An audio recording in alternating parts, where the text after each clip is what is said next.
La historia está marcada por numerosos conflictos y, en muchos casos, algunas naciones han experimentado derrotas significativas en estos enfrentamientos. Y aunque es importante tener en cuenta que el concepto de perder una guerra puede ser subjetivo y depende del contexto histórico, algunos países son más débiles que otros en muchas formas, sí, más allá de su fuerza militar.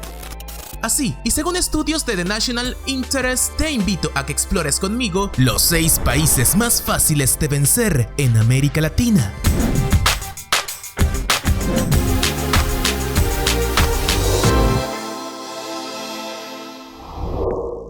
En 1989, Estados Unidos decidió acabar con el régimen del presidente Manuel Noriega en Panamá mediante la fuerza militar.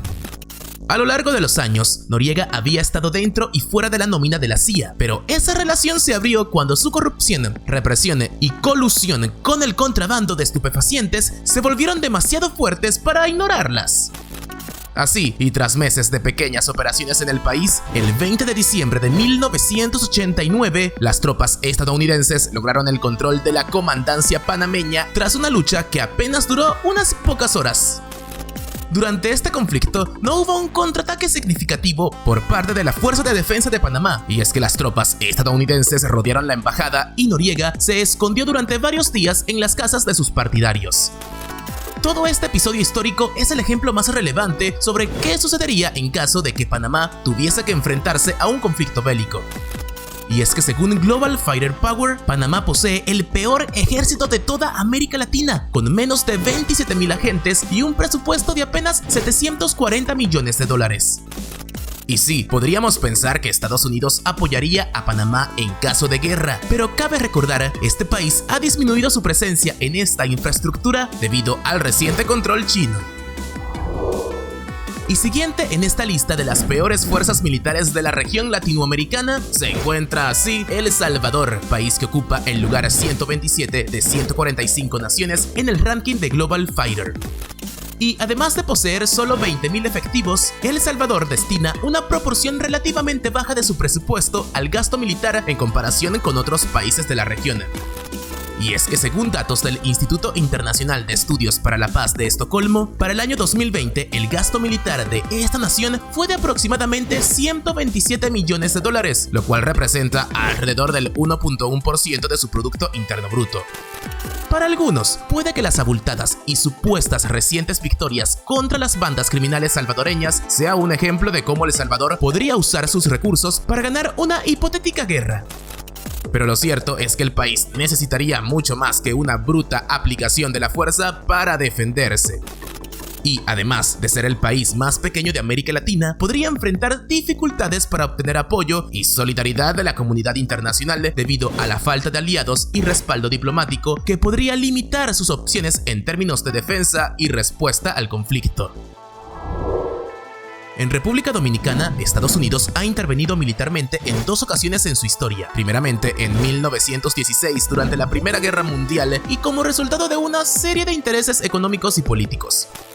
La segunda fue en el año 1965 y se originó a raíz de una lucha política y social en el país y fue parte de la agenda anticomunista estadounidense de la época.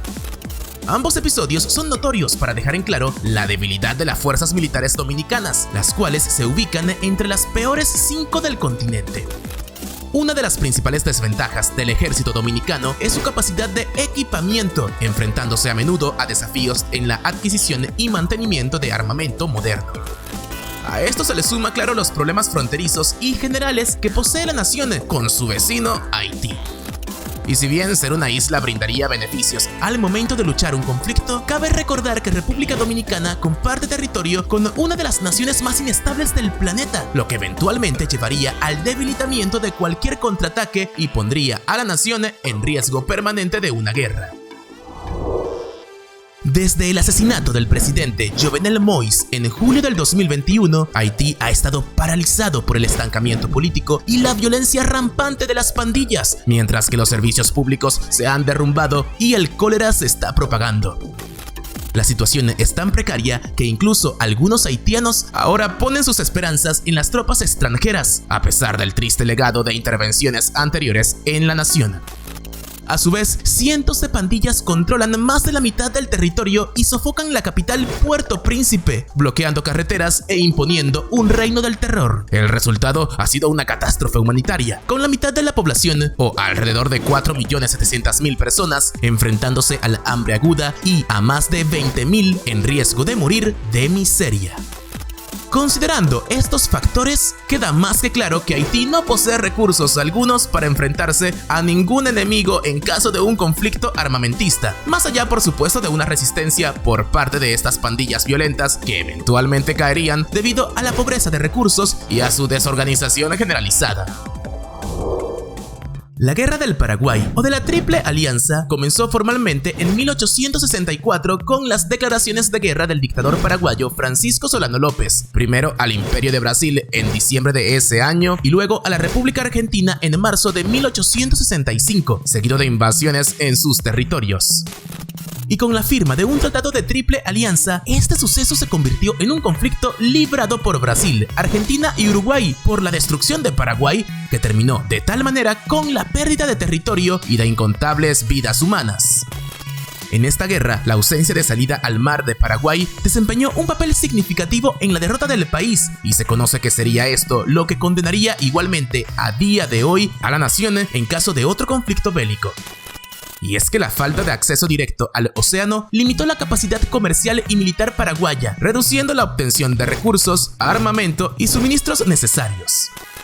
Y desde una perspectiva militar, la falta de una costa marítima limitó y seguirá limitando la habilidad de Paraguay para movilizar tropas y asegurar líneas de defensa eficientes, y solo una alianza con estos enemigos de un pasado es lo que le permitiría al Paraguay de hoy salir victorioso en un enfrentamiento.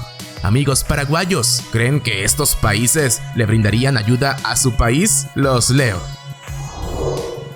Y sí, ahora hablemos de Costa Rica, porque este es uno de los pocos países del mundo que no cuenta con una fuerza militar permanente, basándose en la diplomacia y las alianzas internacionales para mantener la paz. Y es que en caso de una guerra con una nación extranjera, Costa Rica probablemente contaría con el apoyo de otros países de la región, como México y Estados Unidos, así como de las Naciones Unidas y otras organizaciones internacionales.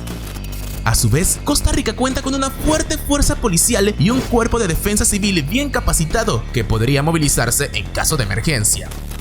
Un ejemplo de ello sucedió cuando Nicaragua invadió en 2010 una isla poco conocida llamada Isla Calero, con Costa Rica enviando su policía paramilitar como respuesta. Esto generó una disputa fronteriza que se planteó como caso en la Corte Internacional de Justicia, con el tribunal fallando a favor de Costa Rica y dejando a la diplomacia hacer su trabajo. Ahora bien, expertos apuntan que esta situación fue sencilla de resolver debido a la minúscula magnitud del conflicto, puesto que en caso de un suceso de mayor envergadura, esa fuerza de defensa costarricense no tendría un mínimo chance con alguna nación con más poder militar o incluso con cualquiera de sus vecinos. Y es que la falta de ejército de Costa Rica claramente ha sido una especie de bendición para la pacífica nación, pero también un arma de doble filo que pondría en riesgo los intereses y la población de este territorio de presentarse un conflicto, claro. Amigos costarricenses, ¿qué opinas de que tu país no tenga ejército? ¿Lo apoyas o no? ¿Esto debería cambiar? Eso en los comentarios.